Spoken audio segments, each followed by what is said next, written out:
Welcome, my financially intentional people. We're joined today by John Dinsmore. We're going to be talking about money, spending, debt, all of those great things, because he has wrote a book that addresses all the great things about money and our money psychologies and why we do what we do with our money. So welcome, John. I'm really happy to have you on the podcast. Thanks, Nasima. Good to be here. Oh, of course. Now let's just talk about your background. I know you're a university professor, but what got you interested in the topics of money and the things surrounding money? So becoming a professor is a second career for me. I'd worked a while in industry, mostly in tech, doing marketing. And then I went back to school during the Great Recession, and you have to pick a research area. So I do some things related to tech, but when it came to writing a book, things in tech changed too fast. And my other area of research is about financial decision making, mostly because I've taken a ton of classes in finance, and yet I still find that it's hard, that I make mistakes. And so I think a lot of people, when they start researching something, they usually want to learn about themselves. And so I started researching this to figure out, why was I not conquering this? So, yeah. So you mean people that know all about money and study it still make financial mistakes? I can't believe that. Yeah, absolutely. So I guess there's two main things. One, just having a good knowledge base is only part of the equation of making a good financial decision, right? You have to be in the right context, have enough time, the right information, and all of these things. So any of these things can go awry in the process, and you can still make mistakes, even if you've taken a million finance classes. Just if you're in the wrong situation, or if you're not feeling your best, you can make a big mistake.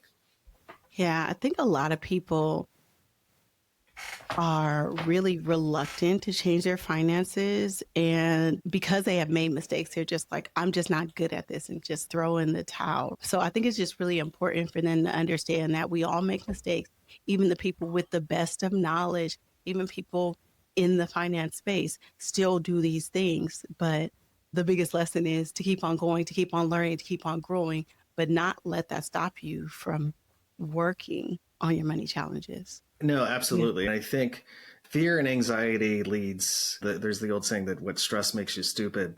And it doesn't actually make you stupid, but in the moment, it blocks your access to things you'd otherwise be able to access.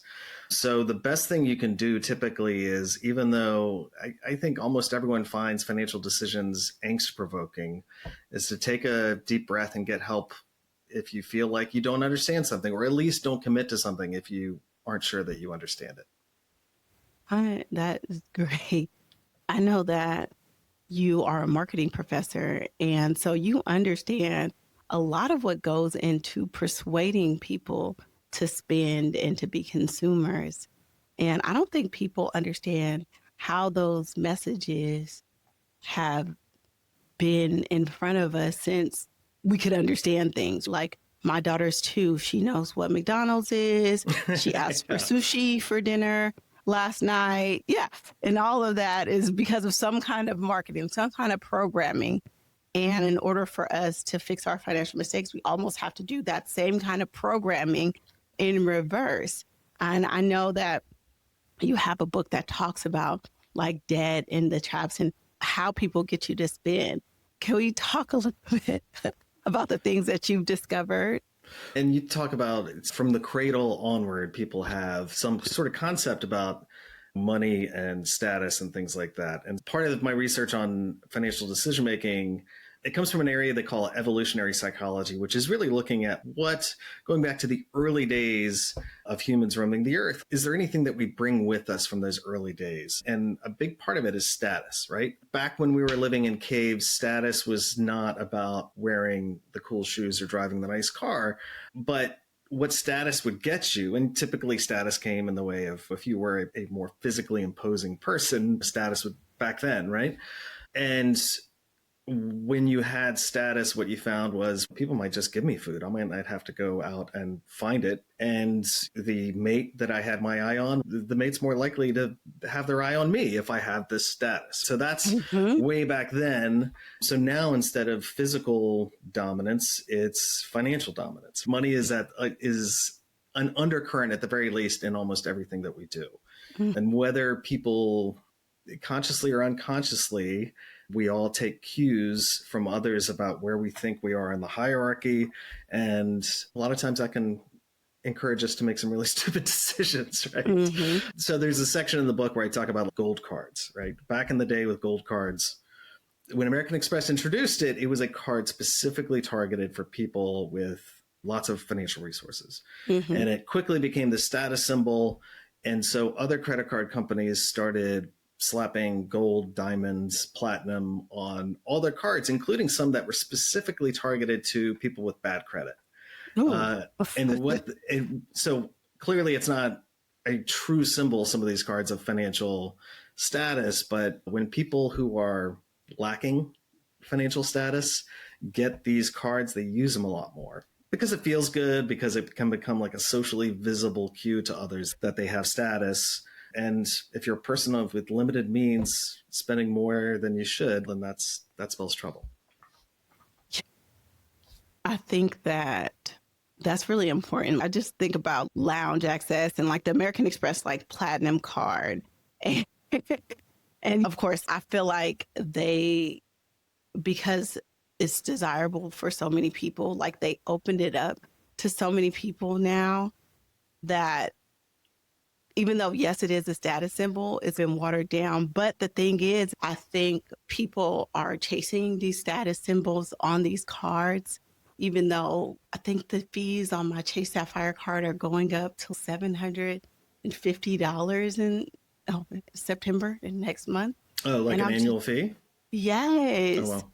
And I'm just like, even though I could technically afford it, like I think that like these credit card companies know what they're doing when they increase the access, especially to people who shouldn't necessarily be putting all that money on credit cards. And it's a dangerous territory to get in for a lot of people. And and plus they'll get you in with an introductory rate, right? And you're committed. Mm-hmm. And especially as a parent, you're super pressed for time, right? So it's not like you check in every month to see if your interest rates shifted. So you'll get some long, exhausting looking thing telling you your interest rate's gone up without you. You're not going to read that, and neither am I. There was a study by some marketing professors about terms and agreements for apps. And I'm not sure if anyone has ever read terms and agreements of these things. And they did a study and on average, to read all of these things, it would take the average person 20 working days to read for all the things that they download or that they sign off for. So obviously no one's reading any of that stuff. And unfortunately, in some of those things comes things like, hey, by the way, your interest rate just went up and stuff like that. So we are at a disadvantage, right? Because who has the time, money, and energy to monitor all these things? And the other thing is there's typically so many prices associated with these debt instruments. People will remember the introductory rate, but they probably remember nothing else. And there's a lot of traps in there that can get people paying a lot more, like $750 for an annual fee, which is extraordinary. It's crazy, right? That used to be the real high end of fees. And I think that they're trying to normalize that now. But it all goes back to what you were saying, is creating these status symbols in order to encourage people to participate in consumerism, right? And I know, like before you said, it showed up in the status symbols as far as like physical strength, but now it's really like your buying power, or the perception of what your buying power is, or the perception of just pure like having wealth. And I want to talk about that in the context of, I hear a lot about rich people don't need to flaunt their wealth, but people who are rich appearing will do everything that they can to show like that they have money. What do you think about that? Yeah, I think so. I think can money buy happiness? There's a famous researcher, Dan Gilbert. He does like commercials for financial planning and stuff like that. And his research on happiness is showing, can money make you happier? If you're living under a bridge, sure. Or if you're feeling down about something, treating yourself to something can make you feel better in the short term. But for some people who are more compulsive shoppers, those moments get shorter and less meaningful. In the meantime, they're getting themselves deeper in debt. And one of the tricks with credit cards is studies have shown that we don't contemplate the wisdom of purchases as much with credit cards, where it's this kind of very slick fast track for just you swipe your card, you move on without a tug at your conscience, and you get the fun of having something new. So in a lot of cases, yeah, I think there's a lot that happens with messaging to people in terms of if you have these things, you'll be happier, or if these other people have these things, you need to have them too. And I think that does a disservice, I think, to a lot of people. Definitely. But in your book, The Marketing of Debt, what are some other ways that debt is marketed to us that we might not realize is happening? Here's something that I was surprised when I found it, but I think especially if finance makes you a little anxious, we have a tendency to think that the amount we pay for a loan or a line of credit is based purely on our credit scores. And research has shown that that's not the case. Actually, what the biggest determinant of the amount of money or the price that you pay for your credit or debt is the amount of effort you put into your search. So just like shopping for a car or anything else, the more places you look, the more questions you ask, the more effort you put in, the better you're going to do. But dealing with finance a lot of times makes us feel anxious. Maybe we don't feel like we're as smart as we should be on it. And so we have a tendency to take the first thing that comes along. And usually that's a pretty big mistake. I know from my personal experience, when I finally learned to get over the angst of dealing with credit and debt and ask questions and look around, I started getting a lot better rates. That is very true. But I think it also goes hand in hand with this kind of frictionless consumerism. So like Amazon is really good at this, right? Decreasing the friction, getting you to buy as soon as possible. And I think we don't like friction, and like friction can look like comparing interest rates. And it could be like, right, if the offer is put in front of you and you can get it done really, really fast, why would you go and see if you can save some money? Because it just seems, oh, this is easy. This is pretty straightforward. And I think that people are always going to take the easiest route, especially right now, because we're used to getting things really, really fast. No, I agree. And as amazing as Amazon is and the way they've engineered that, as well as a lot of these other apps and sites, it is frictionless, right? The opportunity to give into impulse is incredible. Where if you go back 20, 30 years, if you had to get in your car and drive to the mall, you're probably going to cool off a little bit by the time you get to the mall, right? But you get the offer, and then maybe you get some extra offers on top of it to get you over the threshold. And so we are increasingly a society built for speed, not for thoughtfulness. And that's not really a good thing when it comes to managing your money. Exactly. And it's like you're always going to go for that first thing in front of you. I know I teach people to do like comparison shopping, how to do it and what it looks like, and actually to click through. But it actually takes a lot of time. And I did want to touch on the fact that you said that getting the best rate isn't always just about credit score.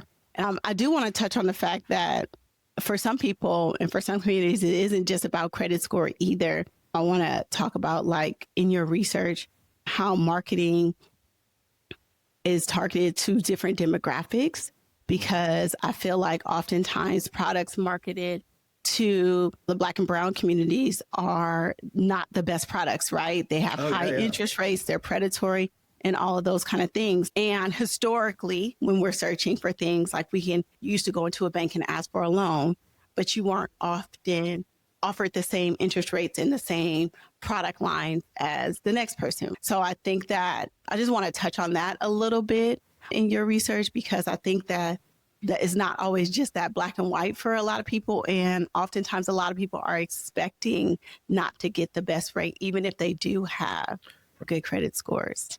Yeah, it reminds me a little bit. God, there's a bunch of different directions we can go in on this. So one, a study that, and I mentioned in the book, it looked at inner cities, which tend to be primarily non-white populations, right? So places that are less affluent in inner cities. And this also happens, I think, out in rural areas, less dense areas with more of a white population. One, you have predatory lenders that target payday loans, car title loans, stuff like that, usually gravitate towards these areas.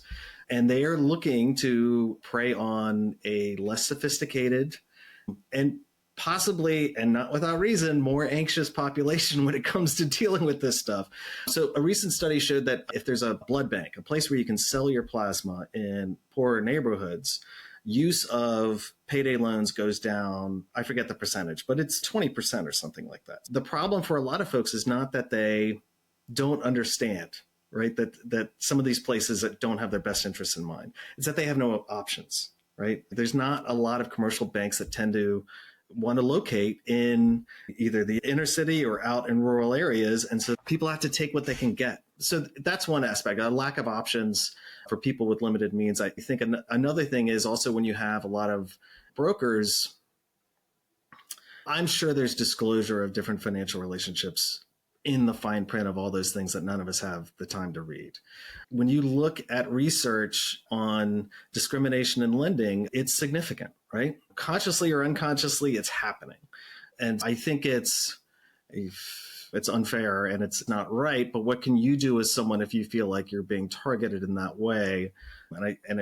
You really have to work hard, because it's living where we live. We can take for granted that we can go around the corner and there's going to be a bank there that's not crazy, right?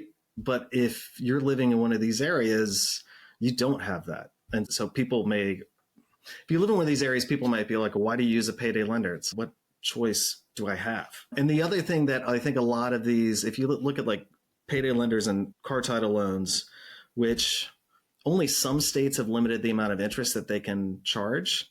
And some of those laws are like, you can't charge more than 300%, right? Geez, that was the best you could do. That's where they started to get pushback at 300%. But what they will do is they won't call interest rates. They'll call them convenience fees and things like that. So where you'll look at something. So in the book, I look at an ad by a payday lender. And so they say, we have a convenience fee. If you're borrowing like $200, then your convenience fee is like $25 or something like that, right? And you might think to yourself, that's 12%. That's not great. But if you're doing that every week, as a percentage of your money compounding, it comes out to like hundreds of percent. And on that webpage of that lender, they have the computation in the fine print, and they're like, yeah, this equates to 300%. But of course, that's not in their ads, and that's not any place you're going to look. Yeah, there is ample opportunity for people to be treated unfairly and not as well as a lot of other people. And I think we need more rules and laws for these at the federal level. I don't know if we're going to get that in the next couple of years, but hopefully at the state level, because what I think culturally we want to say, let the buyer beware, but at the same time, what if we have people who know what they're getting into and have greater opportunity to manage their money? That's going to be good for all of us, right? How many businesses are going to be started? How many homes are going to be built or bought if people are managing their money well? But yeah, there is pushback even at limiting interest to 300% in some places. It needs a lot of work, I guess, is what I'd say.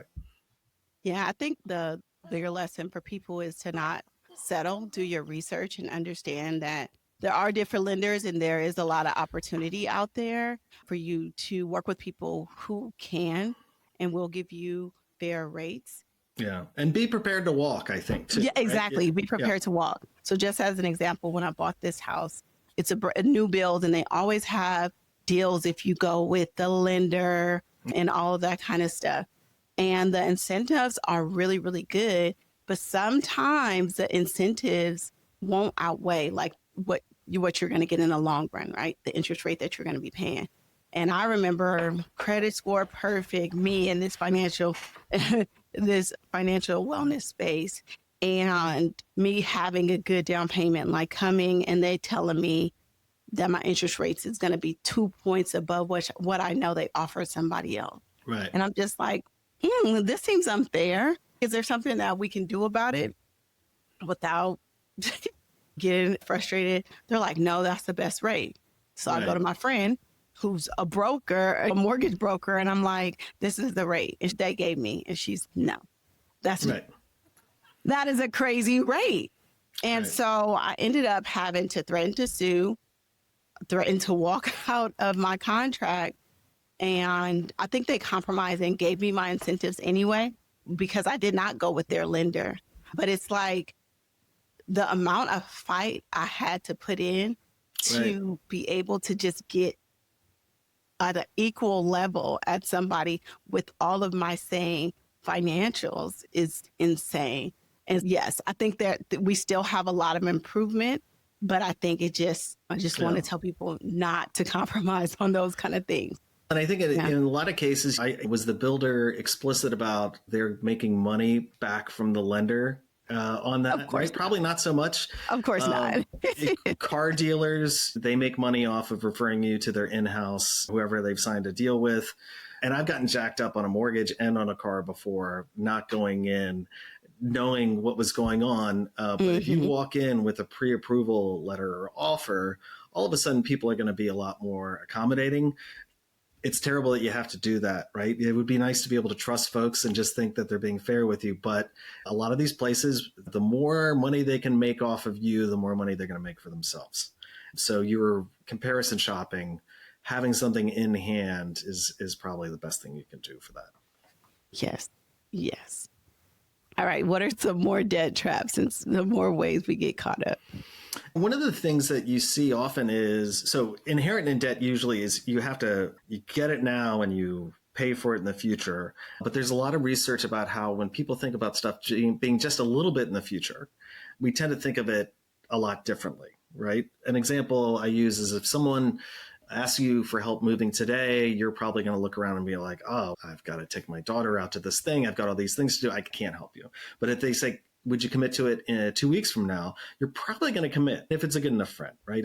Moving's no fun. But despite the fact that 2 weeks from now, you're probably going to be just as busy as you are today, because it's in the future, we tend to think we're going to have more time, money, and energy than we actually will. And so this really doesn't work well for taking out a loan. We tend to think, oh, even though I've never had money left over at the end of the month, even 6 months from now, I feel like I will. And so you'll take on extra obligations. I think that, that speaks to like all of these, the Affirms, the buy now, pay later, like all of these things that now are popping up as opposed to just straight up loans in ways that it reduces that friction again. But it sets people up in this money trap where they're taking on all this debt. It's another one of those things like a credit card, like it doesn't feel real in that moment. And so you consume more than you actually need. Yeah. And you see this in other places. So one thing, if I have a vice, I like to go to concerts. And something I've seen where they exploit this tendency is tickets go on sale further and further ahead of actual concerts. It's August now, probably another couple of months, I'll start getting Ticketmaster emails for summer concerts. And the reason why they're doing this is because when you look that far off in the future, you're like, oh yeah, I'm not going to be busy. Yeah, I'll get the tickets now. And because again, we have a tendency to fool ourselves into thinking we'll have more resources in the future than we have today. I thought you were going to say they do that because they'll give you time to put it on a payment plan so that it seems more affordable. There is that too. Yeah, for sure. Yeah, but I know these concerts are insane, but they do build in ways for you to be able to afford it. Absolutely. Yeah. And some other things too, right? Where they won't tell you, gosh, some concerts are getting so expensive now, but if it's $200 ticket, which unfortunately is not that unusual, right? That's probably not even, I think my kids were looking at like Kendrick or someone like that. And it was like, yeah, the nosebleeds were still like, wow. Yeah. And so they won't even put it to you as $200, right? They'll be like, oh, it's however many monthly payments of $30 or whatever it is. And so it feels less expensive. Even if you do the math in your head, it still feels, well, for $30 I'm in, at least this time around. So I know we're talking about all of these things, all of these ways that we're trapped into spending money. What can we consciously do and start implementing daily because it's like I said, it's a habit that you have to break, just like the marketing is targeted towards you every day. Like, how do we, in knowing these things and what our triggers are, like, how do we start to work to combat them? I think one of the better, besides shopping around, maybe one of the best things you can do is set up automatic savings plans that it doesn't let the money hit your account. It goes right into whether it's college savings or whatever. Because once the money lands in your hot little hands, you're going to want to spend it. And this isn't just research has shown, they call it the endowment effect, that like once the money is in your possession, it is much harder for you to let it go. The reason why Social Security, it's not a windfall, unfortunately, but it's helped keep a lot of seniors from being destitute is because that money was taken out before anyone could touch it. So I think, and had people have to turn around and write a check to Social Security every month, you'd have a lot of people getting in trouble, right? Because they wouldn't be making their payments and it would lead to lots of angst.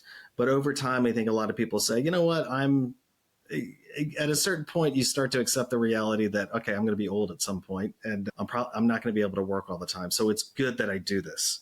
But like I said, and also have it automatically escalate.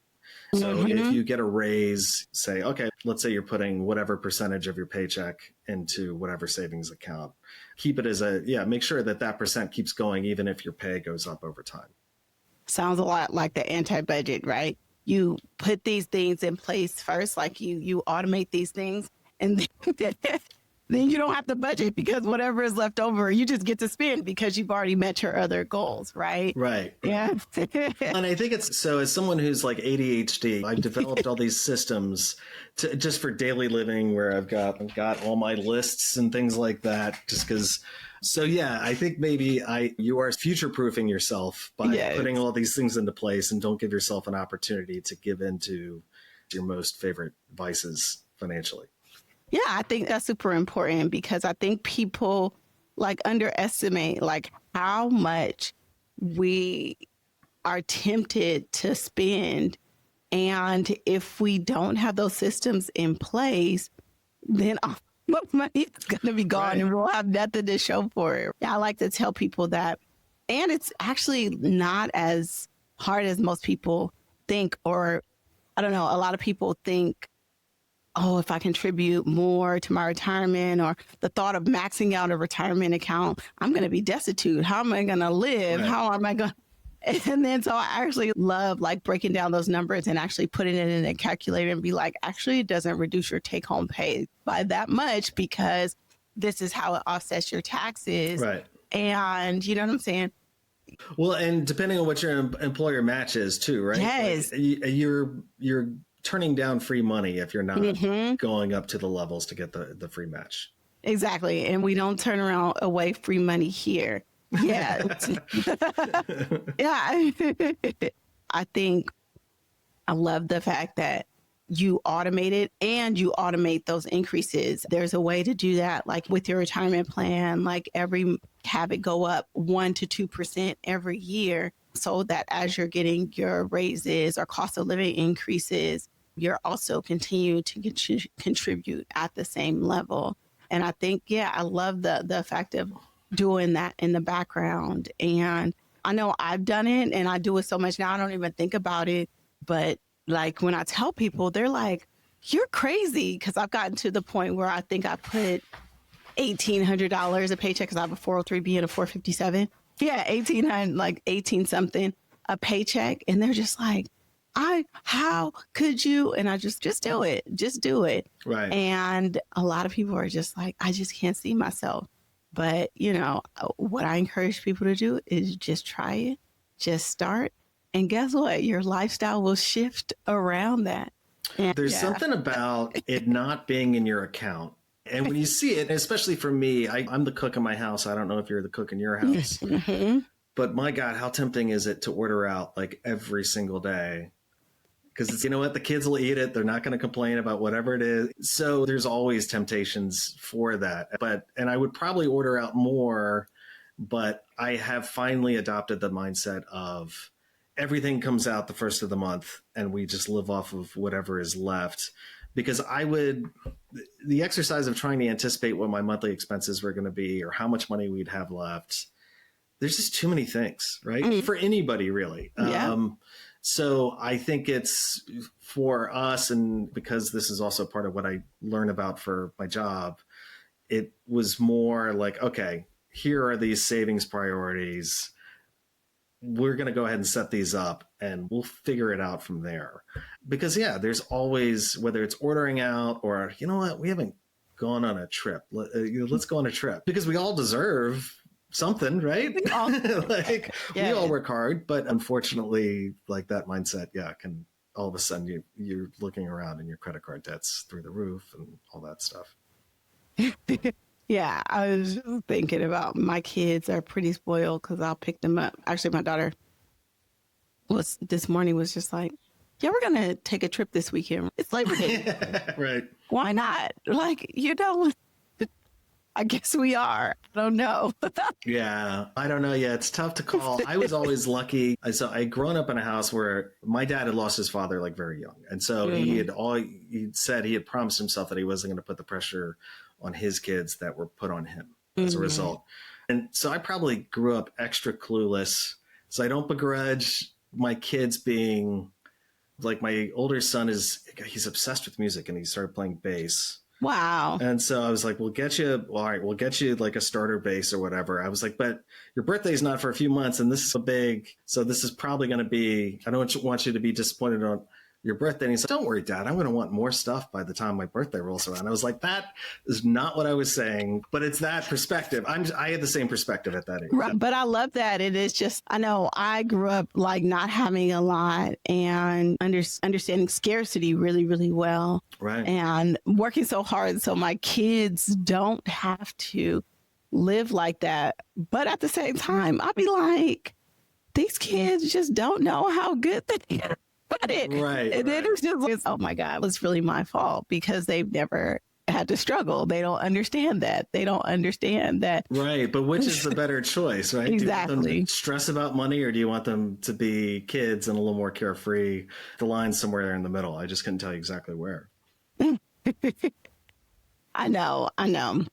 But I know like the overall thing, the overarching thing about that is that oftentimes the way that we plan around our finances is that we say that we are going to get to it when we're going to start paying down debt. Once we have extra money, we're going to start investing once we have extra money.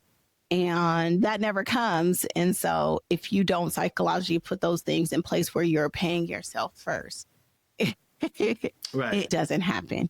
It doesn't happen. So tell us about your book, where we can find it, and what you really want people to take away from it. Okay, so the book is called The Marketing of Debt, How They Get You. I love that title, by the way. Thanks. It goes into why is financial decision-making hard, and how do marketers make it even harder? So it goes into the psychology of, okay, you may find this difficult. Here's why you find it difficult. And here's why certain appeals by marketers make it even more difficult for you, right? No payments for 6 months or all of these different things. So it's not an academic book in the sense that hopefully you enjoy reading it, but it's also not pure like pop psychology. It is based on research, and I tell you where the research is and what it showed. Hopefully it helps people make better decisions and have fun reading it. Oh, and where is it available? It is available any online purveyor, Amazon, Target, and so on. Awesome. So I'll definitely link that in the show notes. I'm definitely interested in reading it. But I think the overarching message that we make financial mistakes, we should understand where they come from and why it's so hard to avoid a lot of these money traps. And I'm looking forward to having that as a resource for us to use so that we can avoid them in the future, or at least be able to forgive ourselves and move on and have tools to start putting those things in place for us to build a solid financial footing. So I appreciate you, John, for being on the podcast. Thank you for your patience with my baby, who is always a very interesting guest. She's way better behaved than my kids were at that age. It's not a problem. Thank you. Thank you so much. Thanks for having me, Nasima. Of course.